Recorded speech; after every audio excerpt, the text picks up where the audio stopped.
когда не туман на рыбалку, да? Потому что шахта могла использоваться еще несколько раз, как и наши ракеты «Скальп», аналогично. Сразу говорю, на территории Украины данная ракета у нас никогда не стояла на боевом дежурстве, хотя изготовлена в Днепропетровске из наш завод. С 1988 года по сегодняшний день порядка 50 с чем-то штук таких ракет несут дежурство в Российской Федерации еще. На данный момент, да. Подумали, где-то до 22 года это будет. Хотя позавчера буквально Путин на заседании Совета Безопасности официально заявил на всю страну, что на весь мир, вернее, что, значит, когда шла постановка, ракета в контейнере транспортировщикам доставляется сюда на площадку. В пути следования у нас есть участки дорог, затяжные, крутые подъемы. Поэтому один агрегат не справлялся с этим весом, потому что его вес 260 тонн.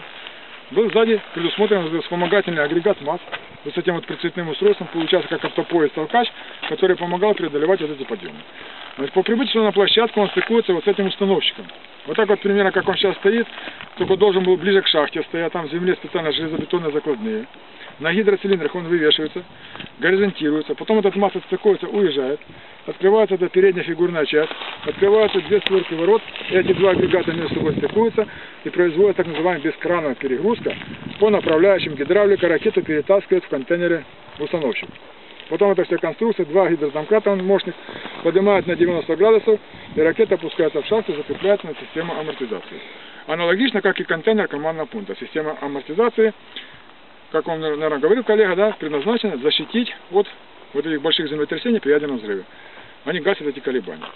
Кто туда вниз поедет, я вам там их внизу эти амортизаторы покажу. Принцип работы, как в автомобиле, только очень большой. Ну а как вот сюда люди проникают? Значит, если возникает неисправность, процесса дежурства, не требующая открывания крыши, допустим, полетел какой-то там блок. Вот, расчет крыши, открывается, его летит на эти неравносторонние. Там предмет находится специально еще один люк, такой толщины, свет с болтами, смещенным центром, открывается, и они попадают вон, видите? В эту дверь, да? А дверка уезжает на противооперативный отсек ракеты. А раз в 3 года, когда появится регламентная работа, это все откроется. Значит, перед вами шахтно-пусковая установка, которая осталась на территории Украины как музейный экспонат, единственный экземпляр.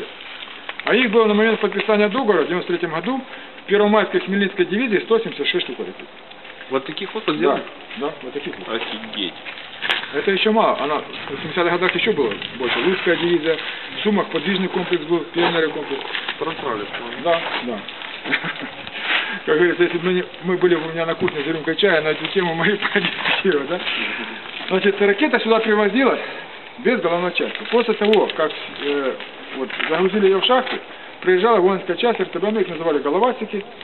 Вот в этом контейнере находилась головная часть за 10 букв. Они такой эту головную часть на ракету, после чего-то 120-тонная крыша закрывалась, вводилась в полетное задание, и с этого момента ракета выступала на боевой дежурство.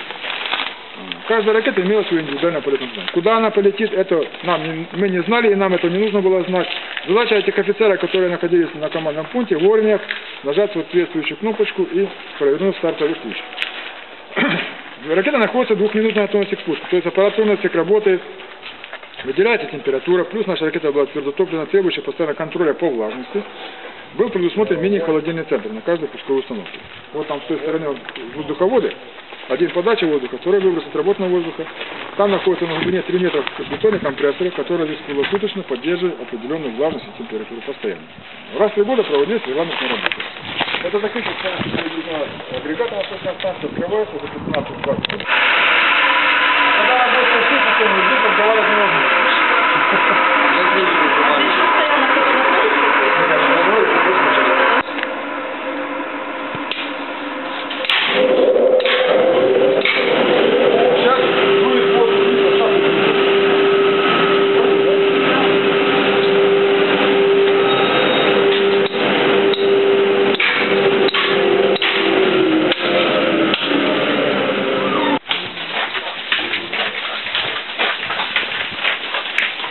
Но если ее подключить на 380, то солдаты на ней картошку жарили.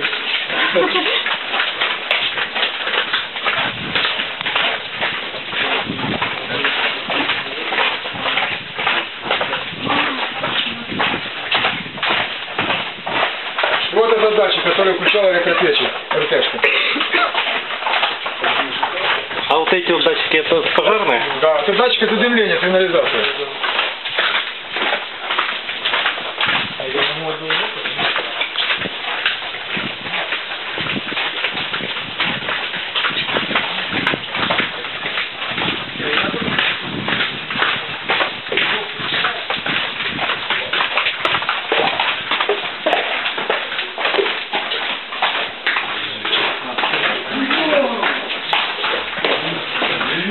Пока здесь люди, я еще сетку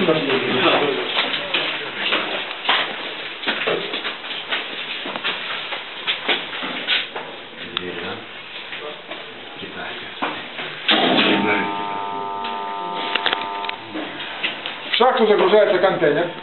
Вот эти вот 12 отсеков. Мы на нем сейчас стоим на этом контейнере. Между шахтой и контейнером воздушное пространство. И крыша и дном то же самое. Он действительно автоматизатор. Расстояние предусмотрено так, чтобы амплитуда, если будет рядом с крышей, было куда ему сажать. Чтобы не ударить. Захватывайте. Захватывайте.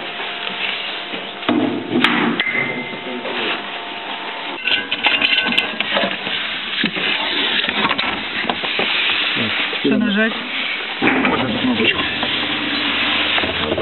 Все нормальные люди этажи считают вверх, да, когда едут лифтом. Мы ракетчики считали этажи вниз.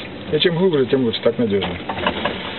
Вот мы сейчас с вами едем на минус 31 метр, в 11-й боевой отсек, откуда мы запустить 10 баллистических ракет. Одну сейчас запустим. Ну, мы сымитируем все, сымитируем. Все есть?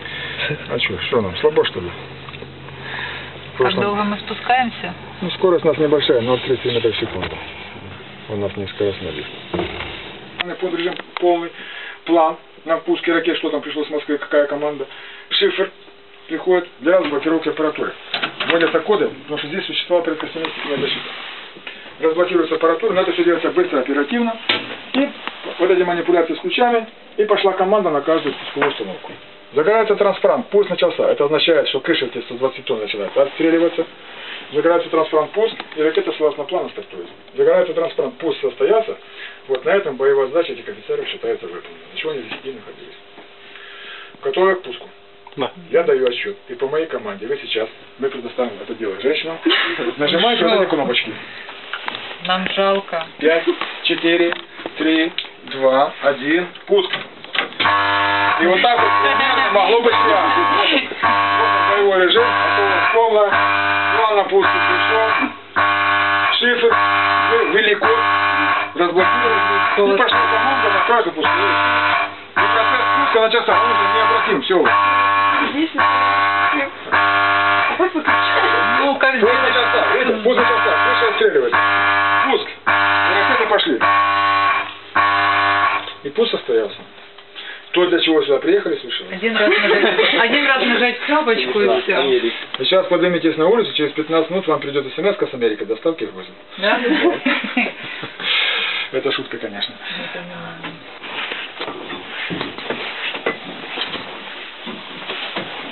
Вот он, бытовой отсек. На случай войны. В мирное время здесь никто не находился.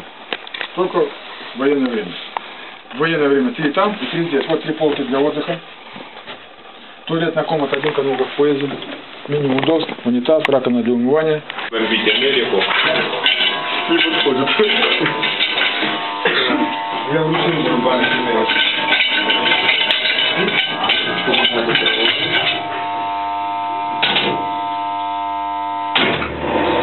Все, не уехал на форум. Ну что, я снял такой лучше.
50 градусов, чуть-чуть назад, да?